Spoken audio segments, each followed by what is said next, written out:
Hello दोस्तों, नमस्कार।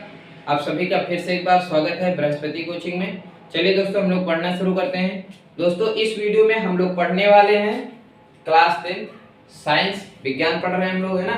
अध्याय 14 है हमारा, समतल पृष्ठों पर प्रकाश का परावर्तन। ठीक है, तो पिछले वीडियो में देखिए हम लोगों ने प्रतिबिंब के बारे में पढ़ रखा था, प्रकाश की उत्क्रमणीयता देखी थी। अभी इस वीडियो में हम लोग पढ़ेंगे दर्पण क्या होते हैं, कितने प्रकार के होते हैं, और प्रकाश की उत्क्रमणीयता देखेंगे। ठीक है, पार्श्व उत्क्रमण जिसे कहते हैं, प्रकाश उत्क्रमणीयता अलग चीज होती है। तो चलिए हम लोग देखते हैं दर्पण। चलिए दोस्तों, अब हम लोग देखते हैं दर्पण। सबसे पहले जान लेते हैं दोस्तों दर्पण होता क्या है। ठीक है, तो देखिए यहाँ पर दिया हुआ है, ये किसी चिकने मतलब बनाते कैसे तरीके से या फिर किसे कहते हैं भी आप कह सकते हैं। ठीक है, तो ये किसी चिकने पारदर्शी माध्यम तल के एक पृष्ठ पर कलई अथवा लाल ऑक्साइड का लेप करके दूसरे पृष्ठ को परावर्तक बना दिया जाए तो वह निकाय दर्पण कहलाता है। ठीक है, क्या किया जाता है, किसी, देखिए इसको समझ लेते हैं, एक एक लाइन को, एक एक शब्द को। यह किसी चिकने पारदर्शी, कैसा होना चाहिए, चिकना होना चाहिए। चिकना तो आप समझते हैं, फिसलन होती है ना, चिकना होना चाहिए। दूसरा पारदर्शी माध्यम, पारदर्शी का मतलब क्या होता है, अभी पिछले वीडियोज में आपने पढ़ा होगा कि जिसमें आप आर पार देख सकते हैं। ठीक है, या फिर प्रकाश मारो तो आर पार आ जा सके, जैसे कांच। ठीक है, तो पारदर्शी माध्यम तल के एक पृष्ठ, मान लीजिए कि हमने एक कांच ले लिया जो कि चिकना है, पारदर्शी है, उसके एक पृष्ठ पर मान लीजिए इधर हम दूसरी तरफ पेंटिंग कर देते हैं या फिर लेप लगा देते हैं, कलई कर देते हैं, या फिर आप लाल ऑक्साइड आता है, एक केमिकल होता है, उसका अगर आप लेप कर देते हैं ना, तो ये वाला दूसरा पृष्ठ, ये पृष्ठ चिकना हो जाता है। देखो इधर चिकना हो गया थोड़ा सा, है ना, इधर ब्लैक दिख रहा है, इधर साफ हो गया, है कि नहीं, हमने कलई कर दिया इस पे। ठीक है, तो समझ में आया ना दर्पण बनाया कैसे जाता है। सबसे पहले एक चिकना पृष्ठ लेते हैं, चिकना होना चाहिए, ठीक है, और पारदर्शी होना चाहिए, मतलब आर पार देखा जा सके।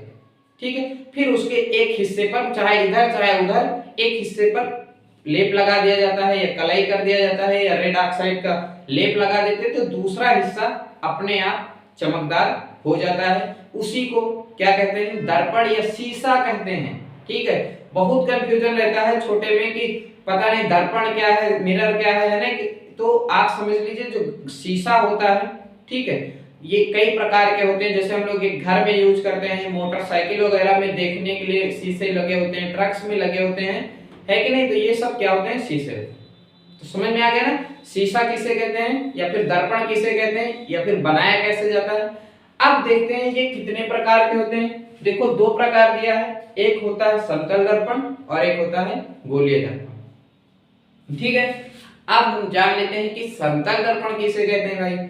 देखिए समतल दर्पण ऐसे दर्पण जिनका परावर्तक पृष्ठ समतल हो, उन्हें समतल दर्पण कहते हैं। परावर्तक पृष्ठ का मतलब क्या होता है, जहां से प्रकाश टकरा करके लौटती, मतलब कि मान लीजिए हमने एक कांच लिया जो बिल्कुल कह सकते हैं आप चिकना है और पारदर्शी है, बराबर है, ठीक है, ऊंचा नीचा नहीं, ऐसे गोल सा नहीं है, मान लीजिए ऐसे थोड़ा सा दिख रहा होगा आपको, है ना, सीधा।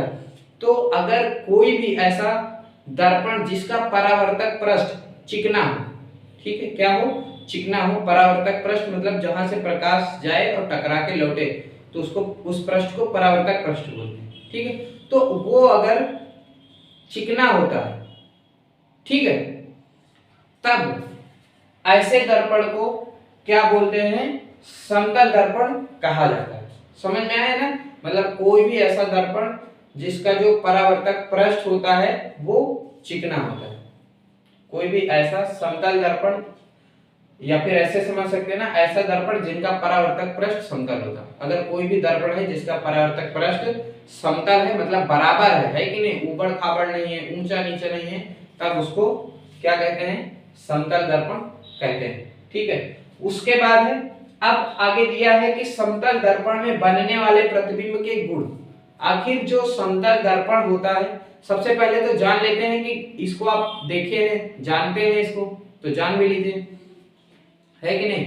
तो समतल दर्पण कहा जाता है जो गांव में हम लोग घरों में चेहरा यूज करते हैं ना, चेहरा देखने के लिए जिस दर्पण का यूज करते हैं, जिस शीशे का यूज करते हैं, उसी को समतल दर्पण कहते हैं। अब तो पता लग गया ना समतल दर्पण किसे कहते हैं। अब उसके बाद देखिए जो उसमें जो प्रतिबिंब बनता है, परछाई बनती है, हमारा चेहरा उसमें जो बनता है, उसके कुछ गुण होते हैं। ठीक है, मतलब जो समतल दर्पण होता है उसमें जो प्रतिबिंब बनता है, प्रतिबिंब बनने के कुछ गुण होते हैं। कौन कौन से होते हैं देखते हैं। पहला दिया है, प्रतिबिंब हमेशा आभासी और सीधा बनता है। ठीक है, प्रतिबिंब कैसा बनता है, आभासी और सीधा। अब आभासी प्रतिबिंब का मतलब इसे आप पर्दे पर नहीं ले सकते हैं, नहीं, आप केवल चेहरे को देख सकते हैं, आपको लगेगा कि हाँ हमारा चेहरा है शीशे के अंदर, लेकिन होता नहीं है, आभास होता। सीधा बनता है भाई, उल्टा थोड़ी, हम लोग चेहरा देखते हैं तो उल्टा नहीं चेहरा बनता है कि नहीं, सीधा प्रतिबिंब बनता है। उसके बाद है, ये तो समझ में आ गया ना, आभासी प्रतिबिंब कैसा बनता है, आभासी और सीधा। ये चीज ध्यान रखना, बहुविकल्पी क्वेश्चन में आ जाता है पूछने के लिए बोर्ड में कि बताइए समतल दर्पण में बनने वाला प्रतिबिंब कैसा होता है, तो आभासी और सीधा होता है। ठीक है, उसके बाद ऊंचाई, मान लीजिए h ऊंचाई का मनुष्य को अपना पूरा प्रतिबिंब देखने के लिए h/2 ऊंचाई के समतल दर्पण की आवश्यकता होती है। h ऊंचाई मान लीजिए, इसका मतलब क्या होता है, मान लीजिए हमारी ऊंचाई 4 मीटर है। ठीक है, तो अगर हमें अपने पूरा शरीर को देखना, अपने पूरे शरीर को देखना है दर्पण में, क्योंकि छोटे से शीशे में तो हम पूरे दिखते नहीं है, इतने में तो हमारा चेहरा ही तो दिखता है। तो ऐसी परिस्थिति में अगर हमें अपना पूरा चेहरा देखना है तो क्या करना पड़ेगा, हमें जो समतल दर्पण होगी उसकी ऊंचाई अपनी लंबाई का आधा होना चाहिए। मतलब कि 4, अगर हम 4 मीटर के हैं तो समतल दर्पण की जो ऊंचाई होनी चाहिए वो कितनी होनी चाहिए, आधी होनी चाहिए। समझ में आया, आधी। 50 मीटर के है कोई चीज, उसे पूरा देखना है तो समतल दर्पण की ऊंचाई कितनी होनी चाहिए, 25। अगर किसी वस्तु की ऊंचाई 10 मीटर है तब समतल दर्पण की ऊंचाई कितनी होनी चाहिए, 5 मीटर, पूरा देखने के। समझ में आया ना मैं क्या कह रहा हूं, मतलब कि प्रतिबिंब जो जिस वस्तु को देखना होगा जितने लंबा होगा उसका आधा दर्पण लगेगा। ठीक है, उसके बाद है, तीसरा दिया है, प्रतिबिंब का आकार। आकार कैसा बनता है इसमें, प्रतिबिंब का आकार वस्तु के आकार के बराबर होता है। ठीक है, जैसे जो हमारा आकार है इसी आकार का प्रतिबिंब भी बनता है कि नहीं। ऐसा थोड़ी कि हमारी आंखें या फिर नाक इतनी बड़ी है तो उसमें ज्यादा बड़ी दिखाता हो, ऐसा नहीं होता है ना। तो वस्तु का जो आकार होता है वो, जो प्रतिबिंब का आकार होता है वस्तु के आकार के बराबर होता है। समझ में आ गया ना ये चीज। अगला देखते हैं, देखिए दिया है, प्रतिबिंब दर्पण से उतनी ही पीछे बनता है जितना वस्तु दर्पण के पीछे होती है।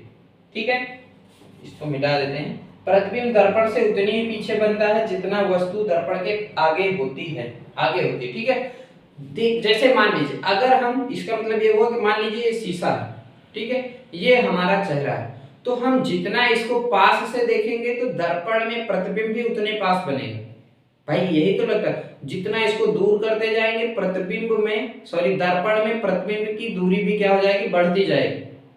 फिर नजदीक लाएंगे, फिर से नजदीक होती जाएगी। तो यही मतलब इस लाइन का कि प्रतिबिंब दर्पण से उतनी ही पीछे बनता है जितना वस्तु दर्पण के आगे होती है। जितना आगे होगी, मान लो बहुत आगे इतनी आगे, तो दर्पण में जो प्रतिबिंब बनेगा ये भी उतनी ही पीछे बनेगा। जैसे जैसे हम इसको नजदीक लाते हैं वैसे वैसे दर्पण में प्रतिबिंब भी नजदीक आता जाता है। समझ में आ गया ना। तो यहाँ पर देखिए ध्यान, इस ये जरूरी है, आपको ये आना चाहिए, है ना। समतल दर्पण में बनने वाले प्रतिबिंब के क्या गुण होते हैं आपको पता होना चाहिए, बोर्ड में पूछा जाता है, इसलिए हमने इसे अच्छे से बता दिया है, कोशिश की है कि अच्छे से बताएं। ठीक है, तो ये रहा समतल दर्पण। अब हम लोग इसके बाद देखते हैं कि गोलीय दर्पण क्या होते हैं, किसे कहते हैं और कितने प्रकार के। चलिए दोस्तों, अब हम लोग देखते हैं गोलीय दर्पण। ठीक है, देखो गोलीय दर्पण ये भी एक तरीके का दर्पण ही होता है, शीशा होता है। ठीक है, जैसा कि नाम से पता लग रहा होगा आपको कि गोलीय, गोलाकार होगा ये दर्पण। ठीक है, तो बस वही होता है। इसको देख लीजिए बनाया कैसे जाता है। इसको दिया है, यदि किसी कांच की खोखली गोले को काट कर उनको एक पृष्ठ उनके उनके एक पृष्ठ पर चांदी की पालिश या कलई कर दी जाए तो प्राप्त दर्पण गोलीय दर्पण कहलाता है। ये दो प्रकार के होते हैं। ठीक है, देखो हम लाइन बाय लाइन बता करके अच्छे से कोशिश कर रहे हैं पढ़ाने की, तो इसको समझते रहिएगा, है ना। और अगर कोई डाउट हो तो कमेंट करके आप पूछ सकते हैं। ठीक है, तो अभी हम लोग इसको फिर से देखते हैं। देखिए, अगर मान लीजिए कांच का ये खोखला गोला, आप लोग कांच का खोखला गोला आप गेंद तो देखे होंगे, है कि नहीं। क्या होता है, बीच में खोखला होता है, कभी टूटा हुआ देखें तो वो कटोरे जैसे, अगर बीच से इसको कर दिया जाए, ऐसे काट दिया जाए तो कैसा हो जाता है, कटोरे जैसी संरचना। खोखला गोला होता है ना, कटोरे जैसी संरचना बना लेता है। तो मान लो अगर इसके ऊपरी जो उभरा हुआ हिस्सा होता है, भाई हमने कांच के खोखले गोले को काटा, पहला स्टेप पूरा, उसके बाद उसके उभरे हुए हिस्से पर जो ऊपर उठा हुआ हिस्सा है उस पर पालिश कर दी। तो जब ऊपर जो उठा हुआ हिस्सा होगा उस पर पालिश करेंगे तो वो अवतल दर्पण कहलाता है। और अगर निचले हिस्से पर या फिर दबा हुआ हिस्सा जो होता है, अगर हम लोग उस पर पालिश कर देते हैं तो वो क्या कहलाता है, उत्तल दर्पण कहलाता है। समझ में आया। मतलब बनाया कैसे जाता है, कांच खोखला गोला होता है, कांच का इमेजिन कर सकते हैं, सोच सकते हैं, कल्पना कर सकते हैं। मान लीजिए कांच का खोखला गोला, उसको बीच से काटा, ठीक है। काटने के बाद में उसके जो ऐसे होगा ना, ऐसे होगा, तो उसके अगर ऊपर उठे हुए हिस्से पर पालिश की जाएगी, चांदी की या रेड ऑक्साइड की या कलई किया जाएगा, तब उसको अवतल दर्पण कहेंगे।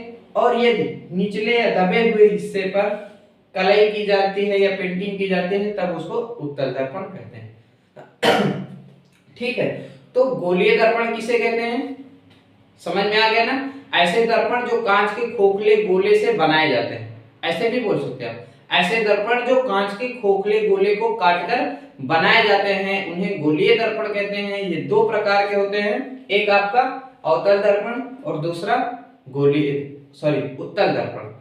ठीक है, अब अवतल दर्पण किसे कहते हैं हमने बता दिया, उत्तल दर्पण किसे कहते हैं हमने बता दिया। हालांकि ये दोनों अगले लेसन में हम लोग गोलीय दर्पण का पूरा लेसन है उसमें हम लोग विस्तृत अध्ययन करेंगे। गोलीय दर्पण का मतलब अवतल दर्पण भी पढ़ेंगे और उत्तल दर्पण भी पढ़ेंगे। यहाँ पर इस लेसन में परिचय दिया हुआ है जो कि हम लोगों ने देख लिया। ठीक है, अब इसके बाद हम लोग देखते हैं पार्श्व उत्क्रमण क्या होता है। चलिए दोस्तों, अब हम लोग देखते हैं पार्श्व उत्क्रमण। देखिए, सबसे पहले तो हम शाब्दिक अर्थ समझ लेते हैं। पार्श्व का मतलब क्या होता है, पिछले वीडियोज में हमने बताया था पार्श्व का मतलब होता है, या नहीं बताया, किनारा होता है। लेकिन पार्श्व का मतलब क्या होता है, किनारा। और उत्क्रमण का अर्थ उल्टा से है। ठीक है, उल्टा से है, उल्टा का मतलब कोई चीज उल्टा हो जाता है ना, उसको सबसे है। ठीक है, तो पार्श्व उत्क्रमण मतलब किसी चीज का किनारा बदल जा रहा है, उल्टा हो जा रहा है। ठीक है, वही घटना पार्श्व उत्क्रमण कहलाती है। ये तो इसका शाब्दिक अर्थ हो गया, समझ में आया।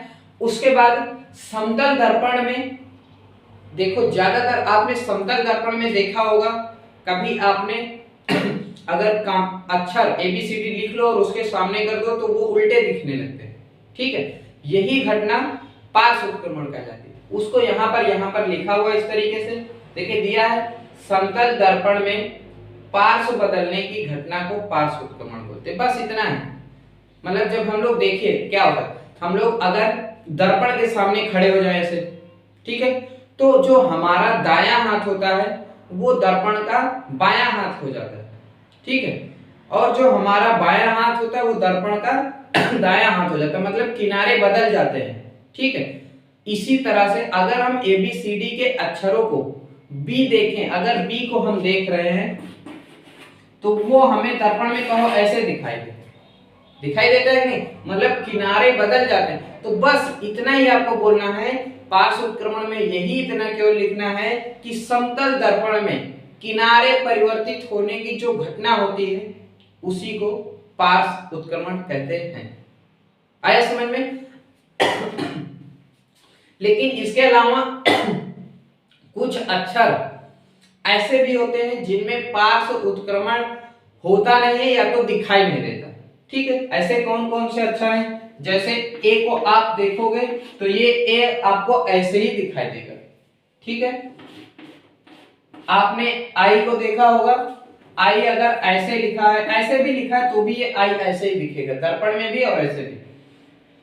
ओ भी ऐसे दिखेगा, टी भी ऐसे दिखेगा, डब्ल्यू भी ऐसे दिखेगा, है ना। लेकिन अगर आप बी देखेंगे, सी देखेंगे, डी देखेंगे तो ये परिवर्तित हो जाते हैं, इनके किनारे क्या हो जाते हैं? परिवर्तित हो जाते हैं। तो यही किनारे पर समतल दर्पण में होता है, ध्यान देना, समतल दर्पण में किनारों या पार्श्व के बदल जाने की या परिवर्तित हो जाने की घटना पार्श्व उत्क्रमण कहलाती है।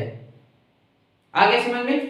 तो अब दोस्तों इसी के साथ हमारा ये लेसन समाप्त हो रहा है। ठीक है, और इस वीडियो में या फिर इस लेसन में कई सारी चीजें इंपॉर्टेंट थी, हमने बताया भी है, आप लोग उन्हें ध्यान से पढ़ लीजिएगा। इस लेसन से क्वेश्चंस आते हैं, ठीक है, तो ध्यान से पढ़िएगा। अब हम लोग नेक्स्ट लेसन के साथ आएंगे, नेक्स्ट वीडियो में मिलेंगे। तब तक के लिए आप लोग पढ़ते रहिए, मस्त रहिए। Thank you.